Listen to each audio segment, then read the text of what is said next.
Здравейте, приятели! Днес ще ви представя топ 10 интересни факта за породата пинчер. Това малко, но енергично куче има невероятна история и уникални качества. Готови ли сте? Да започваме! Факт 1.0. Мини пинчерът не е мини доберман. Много хора мислят, че мини пинчерът е умален доберман, но всъщност двете породи не са свързани. Пинчерите имат по-дълга история и произлизат от немски породи като Дакела и Манчестър териера. Факт 9. Една от най-старите породи в Германия. Мини пинчерите имат дълга история, датираща от няколко века. В Германия те са били използвани за лов на дребни вредители като плъхове.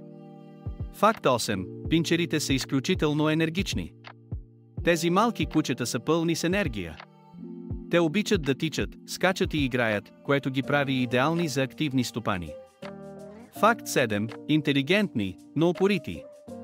Пинчерите са умни и лесно научават команди, но могат да бъдат доста своенравни. Ранното обучение и социализацията са ключови. Факт 6. Идеални за апартаменти. Въпреки високата си енергия, пинчерите се чувстват чудесно в апартамент. Достатъчно е да получават редовни разходки и игри. Факт 5. Наричани крал на играчките. Мини пинчерите често са наричани крал на играчките заради гордата си походка и самоувереното си държание. Факт 4. Отлични пазачи. Въпреки малкия си размер, пинчерите са страхотни пазачи. Те са винаги нащрек и ще ви предупредят при всеки странен шум. Факт 3. Популярни в цял свят. Пинчерите са обичани по цял свят и често попадат в класациите за най-популярни малки породи. Факт 2. Изключително лоялни.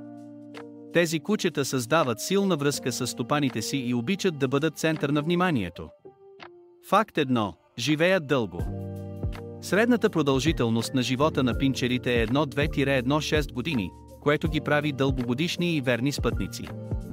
Ако видеото ви е харесало, не забравяйте да го харесате и да го споделите с приятели. До нови срещи!